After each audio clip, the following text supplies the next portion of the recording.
Je suis heureux d'être avec vous. Je voudrais déjà vous dire merci. Merci pour la semaine dernière. Vous avez été nombreux à interagir avec nous pour le live la semaine dernière. Je ne sais pas si c'est parce que ça parlait de recherche de financement que vous avez été nombreux à suivre, mais nous avons pris du plaisir à nous rendre compte que vous avez eu de l'intérêt pour l'émission de la semaine dernière. Cette semaine, nous débutons une nouvelle thématique que nous avons appelée « Nos conseils pour bien choisir son statut juridique ». Durant plusieurs semaines, nous vous avons entretenu sur la création de l'entreprise, de l'idée à la mise en œuvre pratique. Et au cours de cette phase, plusieurs lives ont été organisés. L'un des lives parlait essentiellement de la légalisation. Et la légalisation pour une entreprise concrète, cela implique de la rendre conforme aux lois et aux réglementations en vigueur dans le pays concerné. Nous sommes ivoiriens, c'est une plateforme ivoirienne, donc nous nous adressons premièrement à tous ceux qui ont le désir d'entreprendre en Côte d'Ivoire. Et quand je parle de la légalisation, il faut bien comprendre qu'elle implique aussi son enregistrement officiel, qu'il s'agisse d'une entreprise, qu'il s'agisse d'une association ou d'un organisme à but non lucratif. Dans tous les cas, que ce soit une entreprise, que ce soit une association, vous avez obligation de la faire reconnaître officiellement auprès de nos autorités. Et une entreprise créée, légalement établie, nous l'avons dit au cours des lives précédents, bénéficie véritablement de ce que j'appelle une protection juridique. Elle peut avoir aussi accès à des financements. On ne prête pas à une structure qui n'est pas organisée, qui n'est pas structurée, qui n'est pas formellement constituée. Aucun bailleur de fonds ou aucun prêteur ne va vous accorder de l'intérêt. On peut bénéficier aussi, lorsque l'entreprise est légalement constituée, de subventions, pourquoi pas, souvent des aides gouvernementales. Et la légalisation, rappelez-vous, nous l'avons dit, elle renforce la crédibilité de votre start-up, de votre entreprise, de votre nouveau-né auprès de vos clients, auprès des partenaires, auprès des investisseurs, auprès de toutes les personnes qui vont avoir un droit de regard sur votre entreprise. Donc, lorsque nous parlons de légalisation, soyez-en sûrs, nous parlons de la formalisation. J'ai envie de prendre un autre exemple pour qu'on se comprenne tous. Un couple qui donne naissance à un enfant et le couple décide de ne pas faire enregistrer l'enfant dans une mairie. Voilà, l'enfant est né, il commence à vivre, il vit, mais il n'y a pas d'extrait de naissance, il n'y a rien qui stipule qui il est. Vous êtes d'accord avec moi, lorsque le moment de le mettre à l'école arrivera, on sera confronté à cette difficulté, il n'aura pas d'identité. Et c'est pareil pour l'entreprise. Nous avons dit que l'entreprise, c'est une personne morale. Donc, si vous créez une entreprise et que vous n'allez pas l'enregistrer pour qu'elle soit reconnue auprès des autorités comme étant une entreprise qui a commencé à exister, qui a commencé à travailler, vous êtes dans ce que j'appelle la tricherie. Et en fin de compte, ça ne va pas vous réussir. Alors, dans ce processus de légalisation, le choix de la forme juridique reste donc la première étape de la formalisation. Et c'est elle qui fait l'objet de notre live de ce jour. Bien choisir son statut juridique lorsque tu veux faire des affaires en Côte d'Ivoire, c'est une étape importante pour assurer le bon démarrage et pourquoi pas la pérennisation de ton activité, la pérennisation de ton projet, la pérennisation de ton entreprise. Et ce choix va influencer non seulement la manière dont l'entreprise sera imposée, mais aussi votre responsabilité en tant qu'associé, en tant que propriétaire. Voilà. Ça va agir aussi sur votre régime social, sur votre régime fiscal, sur la gestion administrative même de votre entreprise et les possibilités de financement. J'ai dit et je répète, un investisseur ne va vous prêter lorsqu'il a l'assurance que vous êtes fiable. Et votre fiabilité, ce n'est pas votre personne en tant qu'individu. Votre fiabilité, c'est la capacité de votre entreprise à pouvoir rembourser plus tard les prêts qui vont être faits. Et nous disons donc que le choix du statut juridique doit être réfléchi, doit être aligné sur le cadre légal, le cadre fiscal, le cadre opérationnel avec vos objectifs. Et pour cela, nous allons commencer dans un premier temps à parcourir les différentes formes juridiques qui existent en Côte d'Ivoire. Nous allons prendre chaque forme juridique, nous allons vous présenter des avantages, nous allons vous présenter des inconvénients, parce que nous croyons que c'est bon que vous sachiez quelles sont les différentes formes juridiques qui existent, qu'est-ce que chaque forme juridique implique, pour que plus tard nous puissions vous présenter ce que nous appelons les critères de choix. Mais le premier critère de choix, c'est d'abord votre connaissance des différentes formes juridiques et votre connaissance de ce à quoi cela vous engage. Nous allons commencer par la première forme juridique que nous appelons l'entreprise individuelle. L'entreprise individuelle, nous le disons, a des avantages, a des inconvénients. Comme avantage pour l'entreprise individuelle, il faut savoir déjà qu'on a une simplicité de création. C'est-à-dire la procédure de création de l'entreprise individuelle est généralement rapide et peu coûteuse. Il suffit souvent d'une simple déclaration auprès du CPC. On en a parlé il y a plusieurs semaines. Nous vous avons dit que la création d'une entreprise en Côte d'Ivoire, tout se fait au niveau du CPC. C'est vrai, nous avons dit qu'il y a une phase présentielle et il y a une phase qui se fait en ligne. Mais tout est sous le contrôle du CPC et Invest 225. Si vous allez sur www.cpc.gouv, vous allez pouvoir voir les différentes plateformes. Tout est expliqué. C'est aussi simple que de l'eau à boire. Je vous invite tout simplement à aller redécouvrir ces lives, à prendre les adresses si vous avez vraiment une ambition de créer une entreprise.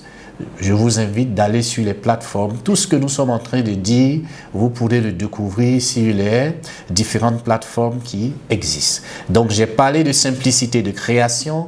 Je parle aussi de gestion simplifiée. Il y a moins de formalités administratives et comptables à remplir comparé aux autres formes que nous allons vous révéler tout à l'heure.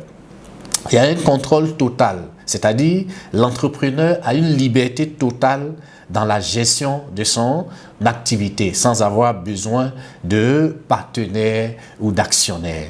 Aussi, au niveau de la fiscalité est claire. L'imposition va se faire généralement sur le revenu de l'entrepreneur, ce qui peut simplifier la fiscalité.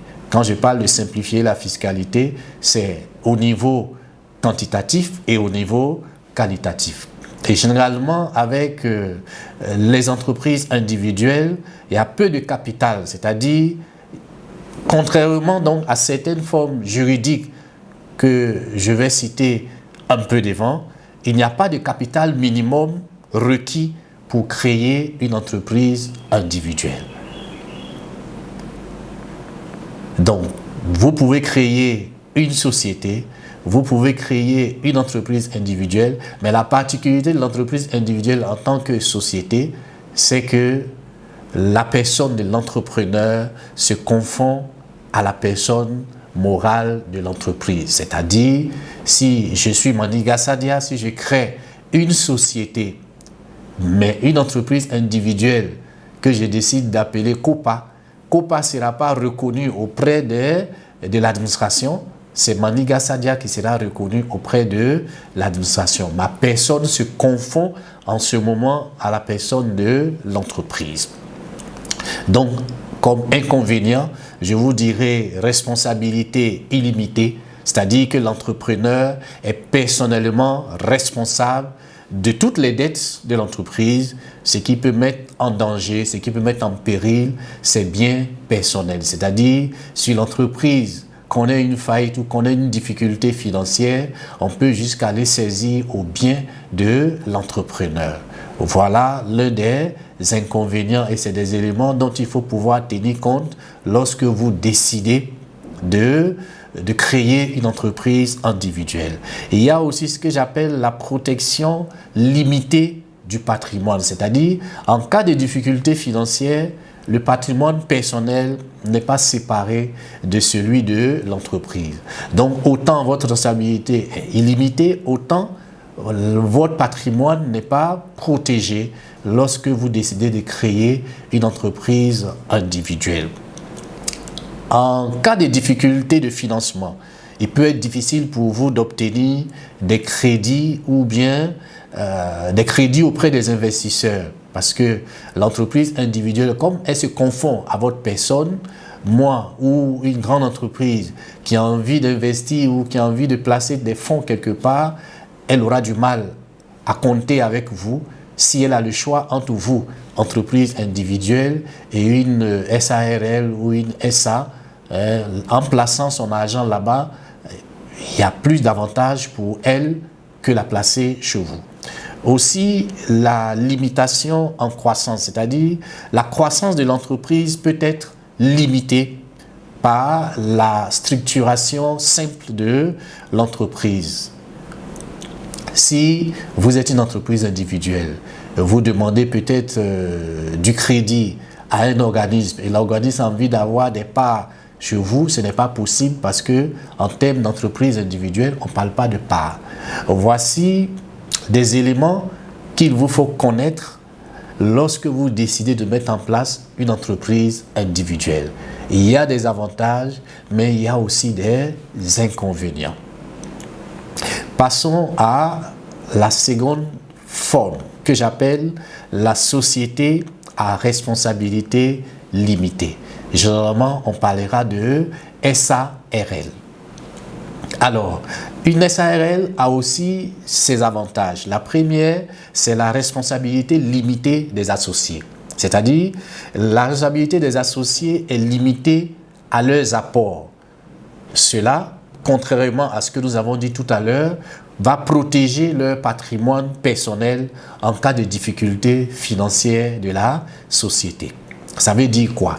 Nous avons dit pour l'entreprise individuelle, si l'entreprise a des difficultés, on peut venir saisir vos biens, on peut venir saisir votre patrimoine à la maison. Par contre, pour la SARL, l'engagement de l'entrepreneur va être limité à ses apports, ce qui protège son patrimoine personnel. Il y a aussi ce que j'appelle sa simplicité de gestion. C'est-à-dire que la gestion d'une SARL est généralement plus simple comparée à d'autres formes sociales avec des règles claires pour la prise de décision et pour la gouvernance de l'entreprise. Il y a aussi une flexibilité dans la répartition des parts, c'est-à-dire la répartition du capital social peut être adaptée selon les accords entre les associés. Déjà, il est bon de savoir que pour une SARL, on parle d'associés, c'est-à-dire on peut avoir jusqu'à 50 associés dans le cas d'une SARL. On peut avoir aussi un seul associé En ce moment, on ne dira pas SARL, mais on dira EURL, c'est-à-dire entreprise unipersonnelle à responsabilité limitée. Mais les deux sont considérés comme une SARL. Il y a aussi ce que j'appelle le régime fiscal avantageux. La SARL est soumise à l'impôt sur les sociétés avec des taux qui sont généralement plus avantageux pour les petites et moyennes entreprises. Il y a une facilité de création. La procédure de création d'une SARL est relativement simple, avec des formalités administratives bien établies. Pour parler de la crédibilité, la SARL comparée à l'entreprise individuelle, si vous décidez de faire une SARL, vous êtes plus crédible auprès des partenaires commerciaux, auprès des banques, auprès des administrations. J'ai dit deux sociétés, une individuelle et une SARL, qui vont peut-être chercher du crédit ou des prêts auprès d'une structure qui est source de financement. La SARL a plus de chances d'obtenir le financement que l'entreprise individuelle à cause de sa forme. Donc voilà ce que on peut dire comme avantage pour une SARL. Il y a aussi des inconvénients, c'est-à-dire il y a un capital social minimum qui est demandé. C'est-à-dire quand vous décidez de faire une SARL, à la différence de l'entreprise individuelle que nous avons vue tout à l'heure, on vous demandera un capital minimum. Ce qui peut limiter donc certains projets d'envergure. En termes de nombre limité d'associés, tout à l'heure nous avons dit, vous pouvez créer votre SARL avec 2 associés ou avec 50 associés. Nous parlons aussi de restrictions sur la cession de parts. La cession des parts sociales peut être encadrée par des règles strictes. Et ces règles vont nécessiter l'accord des autres associés, ce qui va limiter la mobilité des parts. C'est-à-dire, si vous êtes 50 à créer une SARL, lorsqu'il y a 1 ou 2 ou 3 ou quelques-uns qui veulent quitter le bateau, ils sont obligés de vous consulter. Ils sont obligés de prendre votre accord pour qu'ils puissent libérer les parts. Aussi, l'un des inconvénients, ce sont les obligations comptables. La gestion comptable doit être rigoureuse, avec donc des obligations déclaratives et de tenue de compte qui peuvent représenter une charge pour les petites structures. Il y a la limitation de la croissance, c'est-à-dire en raison de ces caractéristiques, une SARL peut être moins adaptée pour des projets très importants, pour des projets de grande envergure. Pour ce qui concerne la fiscalité, bien que le régime soit avantageux, la SARL peut être soumise à des impôts et des taxes spécifiques qui doivent être bien compris pour éviter donc des surprises. Tout ce que nous disons, c'est dans l'optique de pouvoir orienter votre choix. Si vous décidez de faire une entreprise individuelle, vous devez savoir les risques que vous encourez. Vous devez connaître aussi les avantages. Et c'est pareil que nous venons de faire pour la SARL. Je dirais que la SARL en Côte d'Ivoire est une forme juridique qui est adaptée et même conseillée aux petites et moyennes entreprises. Elle offre donc une responsabilité limitée et une gestion relativement simple. Cependant, toutes ces limitations-là, en termes de croissance et de flexibilité, peuvent constituer un frein pour certains projets ambitieux. Donc, tout dépend des objectifs de votre projet. En troisième, nous avons ce que nous appelons la société anonyme, une SA, comme on le dit généralement. Sachant qu'une société anonyme, c'est une forme juridique d'entreprise souvent utilisée pour des activités importantes ou de grandes envergures. Donc généralement, lorsqu'on voit XSA, on comprend tout de suite que c'est une société anonyme.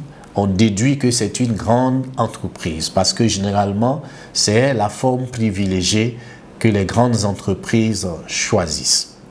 Quels sont les avantages d'une SA? C'est d'abord la responsabilité limitée.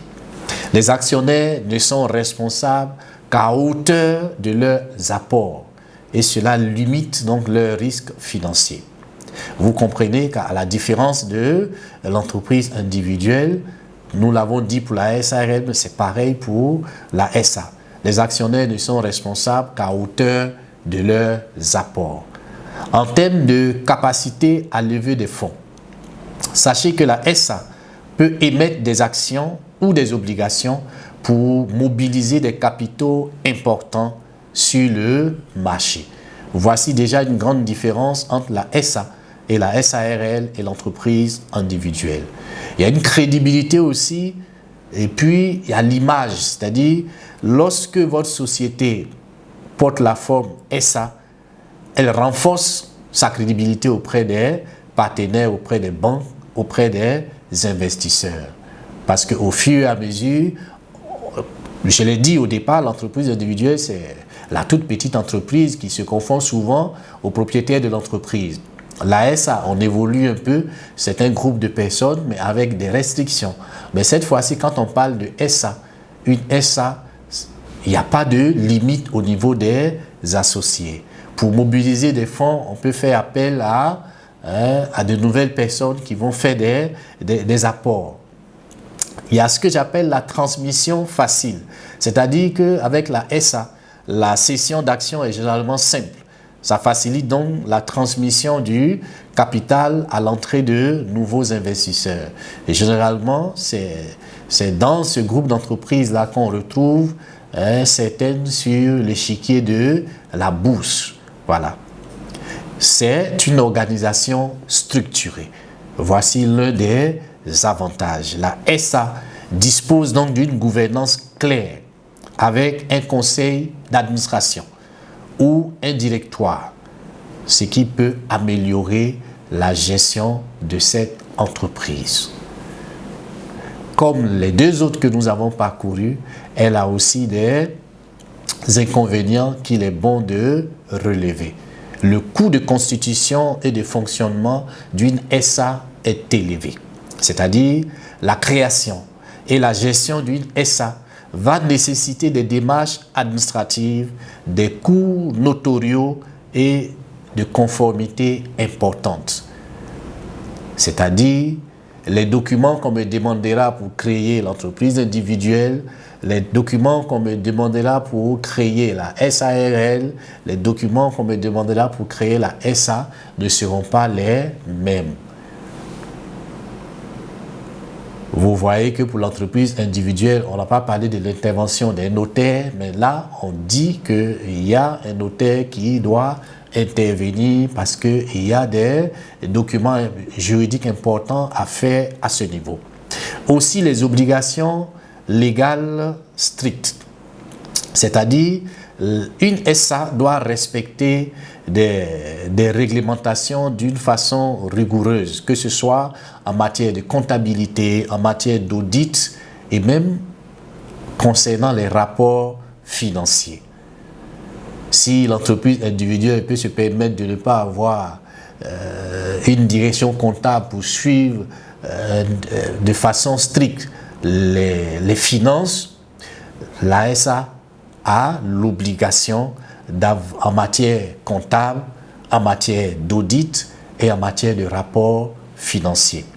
Et il y a aussi la responsabilité limitée, mais avec un contrôle complexe, c'est-à-dire la séparation entre propriété et gestion qui peut entraîner des problèmes de gouvernance ou des conflits d'intérêts. Il y a aussi ce que j'appelle le risque de dilution. C'est-à-dire en émettant de nouvelles actions, les anciens actionnaires, c'est-à-dire les actionnaires existants, peuvent voir leur participation diluée. Je cite encore un dernier inconvénient, les difficultés pour les petites entreprises. C'est-à-dire que la forme de SA peut être excessivement formelle et coûteuse pour les petites structures ou les petites start-up. C'est pour cela que lorsque nous parlions dans la phase de création de la légalisation de vos entreprises, nous avons dit que la forme la plus adaptée pour les petites et moyennes entreprises, c'est la SARL, mais pas la SA. Parce que la SA, c'est une forme plus sérieuse, mais cela part aussi avec les engagements financiers. Même déjà dans la Constitution, vous serez appelé à débourser beaucoup d'argent pour mettre en place une SA comparée aux deux autres formes que nous avons déjà vues. Qu'est-ce qu'on peut retenir? Choisir une SA en Côte d'Ivoire va dépendre donc des besoins en financement, de la taille de votre entreprise et de la stratégie de gouvernance que vous souhaitez mettre en place. Nous vous conseillons, pour ce cas spécifique, de consulter un expert local. Ça peut être un expert comptable, ça peut être un cabinet d'avocats. Ils sont toujours bien placés pour nous aider. Depuis que nous avons commencé les lives, lorsque nous abordons certains aspects spécifiques, nous vous disons qu'on n'est pas censé tout connaître ou tout maîtriser. Lorsque vous êtes dans la création d'entreprise, nous disons que la forme juridique peut vous aider à asseoir une entreprise qui va perdurer. Ça peut, si vous faites de bons choix. Donc, si vous n'avez pas la maîtrise totale de tout ce que nous disons, attachez-vous les services d'un expert. Et l'expert, c'est son travail, c'est son domaine. Vous allez payer des honoraires, bien sûr, mais vous aurez cette certitude-là que les bonnes questions, vous pourrez les poser. Le choix sera effectivement un choix qui va pouvoir s'adapter à votre activité, à vos objectifs. Passons à ce que j'appelle la société en nom collectif, une SNC.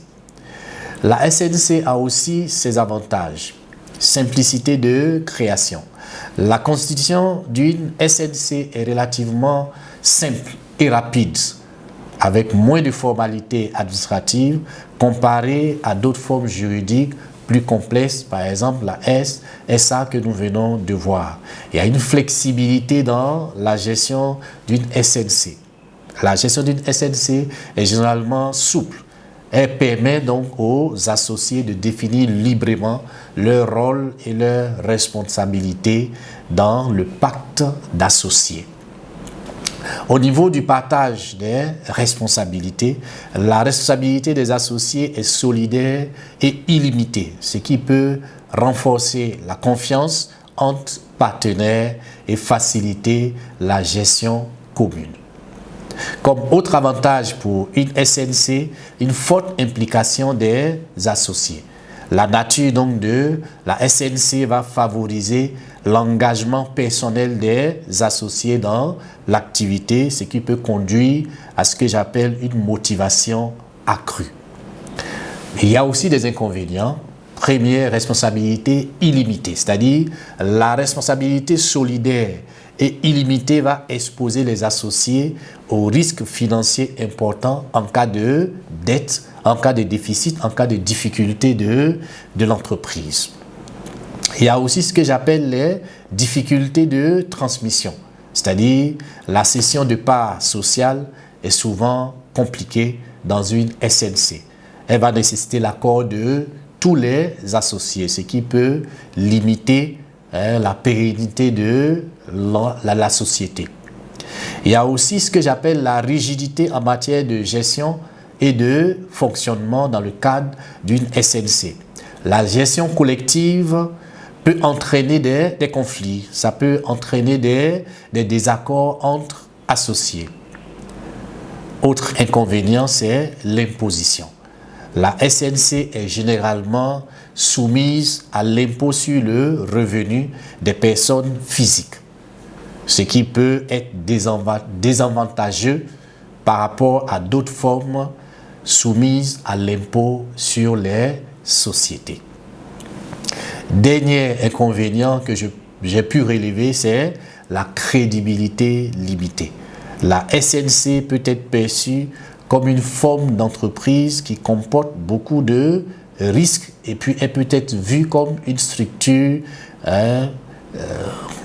moins organisée, moins structurée pour certains partenaires, surtout pour les institutions financières. Donc si vous décidez de faire une SNC, il est bon que vous sachiez ses avantages et ses inconvénients que nous venons de vous présenter.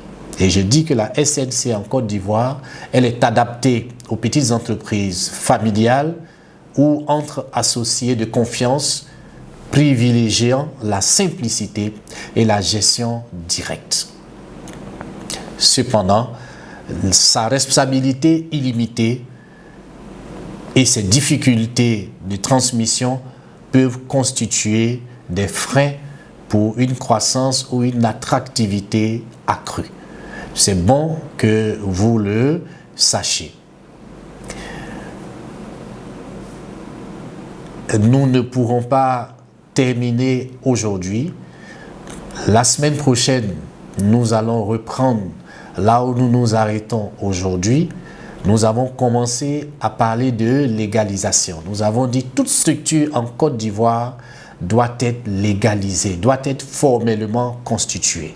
Donc si tu décides de créer une entreprise en Côte d'Ivoire, tu dois passer par le CPC et ses structures internes pour faire la démarche de création. Et dans cette démarche de création, vous avez besoin absolument de choisir une forme juridique. Et nous avons dit que pour choisir une forme juridique, il faut commencer par connaître les différentes formes juridiques. Ce qui nous a amené ce matin à faire un exposé sur les différentes formes juridiques. Nous commençons le thème. Aujourd'hui, nous allons continuer la semaine prochaine et dans 2 semaines, nous allons clôturer cette thématique. Nous vous invitons à revoir certainement la vidéo pour retenir tout ce que nous avons déjà dit pour que la semaine prochaine, vous soyez plus à l'aise à nous suivre et à continuer avec nous. Ça a été un plaisir de parler d'entrepreneuriat. Vous étiez sur notre plateforme Accompagne-moi dans sa rubrique 30 minutes pour l'entrepreneuriat. Bonne fin de journée, bonne fin de semaine et à la semaine prochaine par la grâce de Dieu.